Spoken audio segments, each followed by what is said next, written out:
পরিবর্তন news channel, আপনার কণ্ঠ, আপনার পছন্দ।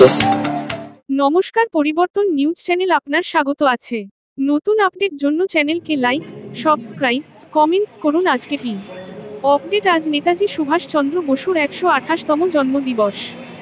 23শে জানুয়ারি 2025 রানুছা মঞ্চ একাডেমি অফ ফাইন আর্টসে উদযাপিত হচ্ছে 128তম নেতাজি সুভাষচন্দ্র বসুর জন্মদিবস। Azad Hind forum for Indian citizens, Netaji Subhas mission এবং টিইউসিসির যৌথ উদ্যোগে এই মহতী অনুষ্ঠান অনুষ্ঠিত হচ্ছে। রবীন্দ্রনাথ চক্রবর্তী ঝান্ডা উত্তোলন করেন পশ্চিমবঙ্গ রাজ্য সভাপতি এবং হাকার্স ইউনিয়নের সঞ্জয় চৌধুরী, রূপা চক্রবর্তী খান সম্পাদিকা, মঞ্চ সঞ্চালিকা রমা দেবনাথ, শিপ্রা আধ্য বন্দ্যোপাধ্যায় দীপ প্রজ্বলিত করেন, মহুয়া রায়, জয়া দাস সঙ্গীত, মণি গোপাল সাহা, রতিকান্ত মালাকার, চিরন্তন চৌধুরী, অনিল বরণ ঘোষ এবং বিশ্বজিৎ সেনগুপ্তা সহ অন্যান্য বিশিষ্ট ব্যক্তিত্বরা এই অনুষ্ঠানে অংশগ্রহণ করলেন।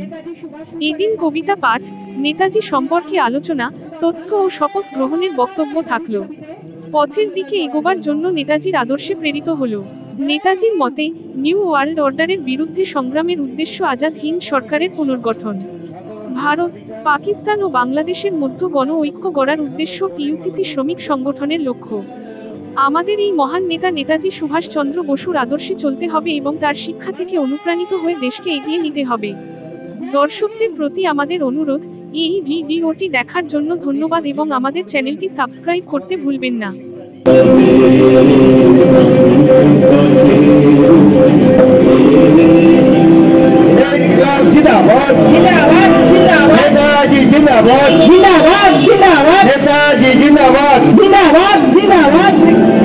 এরপরে সকল সদস্য, মাননীয় সদস্যদের অনুরোধ করছি পুষ্প দিয়ে নেতাজির ছবিতে পুষ্প দিয়ে শ্রদ্ধা নিবেদন করে একবার এগিয়ে আসুন।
চক্রবর্তী মহাশয়কে অনুরোধ করছি সভাপতির আসন গ্রহণ করার জন্য।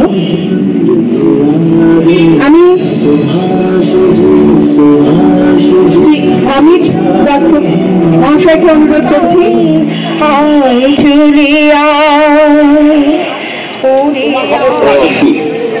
তিনটি সংগঠনের মিলিত প্রচেষ্টায় আমরা বছর কয়েক ধরে এই দিনটি এখন উদযাপন। গণতান্ত্রিক সংগঠন, মেহনতি মানুষ, সাধারণ মানুষের জন্য হতে পেরেছি। আজকের যে বিষয়, নেতাজির জন্মদিন সারা ভারতবর্ষে পালিত হবে। বহু ক্লাব, বহু সংগঠন আজকের দিন উদযাপন করছে। আমরাও আজকে একটা উদযাপন করছি, কয়েক বছর ধরে নেতাজির প্রতি শ্রদ্ধাশীল। তো দুঃখের বিষয় যেটা, আজকে 128তম জন্মদিনে যে কথাটা আমাদের মনে করিয়ে দিচ্ছে, 1947 সালের গভীর রাতে আপনারা জানেন যে গভীর রাতে রাত 12টায় এই দেশকে বিভাজন করা হয়েছিল। একটি ভারতবর্ষ, একটি ধর্মের ভিত্তিতে আর একটি রাষ্ট্র। পরবর্তীকালে আরো একটি রাষ্ট্র ভাগ হয়েছে, বর্তমান সেটিকে আমরা বলি বাংলাদেশ। পাকিস্তান, ভারত ভাগ হলো ভারতবর্ষ। ভারত বর্ষ বললেও যেন কেমন কেমন লাগে, পাকিস্তান এবং পরবর্তীকালে বাংলাদেশ উপমহাদেশে। সুভাষচন্দ্র বসু তার যে মতাদর্শের যে মানুষগুলো ছিলেন, যে লড়াইতে আন্দোলনে নেমেছিলেন ব্রিটিশের বিরুদ্ধে, তাদেরকে চক্রান্তকারী কিছু কিছু সংগঠন ছিল সে যুগে, তারা সুভাষচন্দ্র দৃষ্টিভঙ্গিতে বাস্তবায়িত করতে দেয়নি।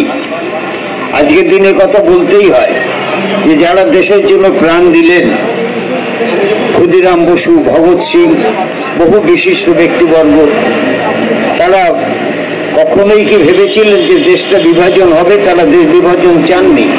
অথচ চক্রান্তকারীরা দেশ বিভাজন করে আমাদের একটি সমস্যার মুখে ঠেলে দিয়েছে, যে সমস্যা আজও রয়েছে। আমরা বহুদিন বহু সংগঠন, আমরা সুভাষচন্দ্র ধনতন্ত্রবাদী বিরোধী মানুষ ছিলেন। আমাদের যারা এই যে মূর্তি বা নেতাজি জন্মদিনে পালন করেন, মল্যদান করেন, বহু খরচা করেন, আমি দেখেছি। কিন্তু সত্যি বাস্তবিক কি তাই? তারা নেতাজির আদৌ ফলো করেন না। নেতাজির নামকে সামনে রেখে দেখবেন নির্বাচনের সময় যে কোনো রাজনৈতিক দল তারা কিন্তু নেতাজি নামে স্লোগান দিয়ে যাচ্ছেন, নেতাজি ইনকলাব জিন্দাবাদ, মতাদর্শগতভাবে তারা নেতৃত্বগামী। বাস্তবিক তারা ভণ্ড। আমি আজকের দিনে এই কথা বলতে চাই, আমরা যারা নেতাজির কথা বলি, সুভাষচন্দ্রের কথা বলি, আমরা যারা সমাজতান্ত্রিক মতে বিশ্বাস করি, আমরা যারা ধর্ম নিরপেক্ষতার কথা বিশ্বাস করি, সেটি শুধুমাত্র আমরা ওই একদিন পালন করার মধ্যে দিয়ে নয়, প্রতিনিয়ত প্রতিদিন। আমাদের দেশের ছেলে মেয়েরা যখন চাকরি পাচ্ছে না, রাস্তায় মানুষ গড়াগড়ি, আমরা জানি দিনের পর দিন বেহাল অবস্থা। ক্ষেত্রে শ্রমিক দিনের পর দিন বেড়ে যাচ্ছে। 93% বেশি মানুষ এখন অসংগঠিত, এবং সেই অসংগঠিত মানুষগুলো কিন্তু চাকরি পাচ্ছেন না। যাও টুকটাক কাজ পাচ্ছে তাতে কিন্তু বড় বড় যারা চাকরি বাকরি করছেন তারা ট্যাক্স দিচ্ছেন না। এবং সুভাষচন্দ্র বিরোধী শক্তি ভারতবর্ষে রয়েছে। এক অংশের মানুষ এখনো সুভাষচন্দ্রকে সেইভাবে সুনজরে দেখতে চান না। তারা জানেন যে সুভাষচন্দ্রগামীরা যদি ভারতবর্ষে ক্ষমতায় পৌঁছতে পারে কোনোদিন, তাহলে কিন্তু দেখা যাবে তাদের অবস্থা, যে অবস্থায় তারা বাস করেন সেটি থেকে তারা বঞ্চিত হবেন। এবং শুধু তাই না, আমরা এটাও মনে করি প্রতিবেশী রাষ্ট্র ভারতবর্ষ এবং পাশে বর্তমান বাংলাদেশ এবং পাকিস্তানের মধ্যেও আমরা ঐক্য করার কথা বলি। কারণ তিনটি প্রতিবেশী রাষ্ট্র, এই তিনটি প্রতিবেশী রাষ্ট্রের মধ্যে যদি সুবন্ধুত্ব থাকে, বর্ডারগুলোতে যে পরিমাণ আমরা খেতে কিষান ফলে মজুর, জোট বাঁধো জোট বাঁধো চলল। খেতে কিষান কালে মজুর, জোট বাঁধো তৈরি হও। খেতে কিষান কালে মজুর, জোট বাঁধো তৈরি হও। খেতে কিষান কালে মজুর, জোট বাঁধো তৈরি হও। লড়াই লড়াই লড়াই চাই, লড়াই করেই বাঁচতে চাই। লড়াই লড়াই লড়াই চাই, লড়াই করেই বাঁচতে চাই। লড়াই ছাড়া মুক্তি নাই, লড়াই ছাড়া মুক্তি নাই।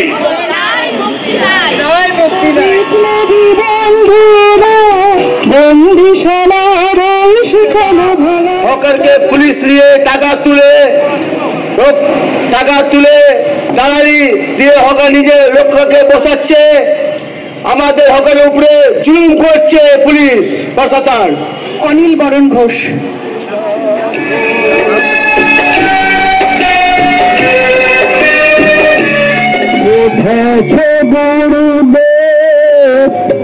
আলাদা করে না রেখে আমাদের তাদের লড়াইকে একজোট হয়ে একসঙ্গে বাঁচার জন্য এগিয়ে আসাটা দরকার।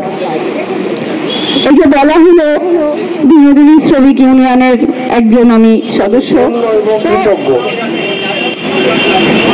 1897 সালে যে শিশুটি জন্মগ্রহণ করেছিল, আমরা ভাবতে পারিনি শিশুর কিন্তু আমরা গুরুত্বহীন বলে ভাববো না। আমরাও তাই মনে করি। আমি সুভাষ বলছি, ভারতবর্ষের বীর পুত্র সুভাষ আমাদের নেতাজি।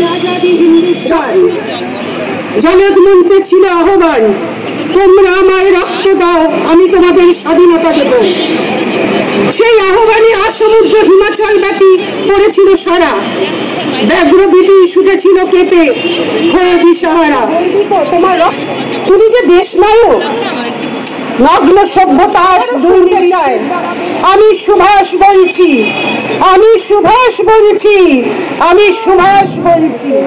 কুসুম কুমারী দাসে লেখা আদর্শ রক্ত মাংস গান। হাত পা সবারই আছে নিচে কান্নাম রে।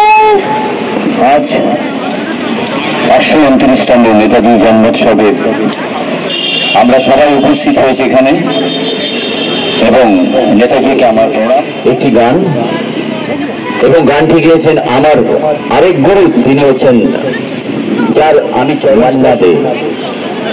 মান্নাদার একটা গান অজয় সুরে আমি গানটি পরিবেশন করছি। স্বদেশ আমার শত্রু তোমাতে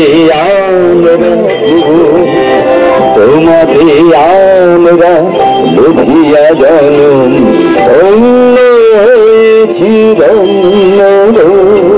পৃথিবীটা গোল, তাই ঘুরে ঘুরে আসে ফিরে, দেখা হয় বারবার। চন্দ্র সূর্য ওঠে একই আকাশে দিন দিন প্রতিদিন, এক ধ্রুব তারা, একটাই পৃথিবী আমাদের, এক নেতাজি। একটি বাড়ি আসো তুমি প্রতিটি বছর।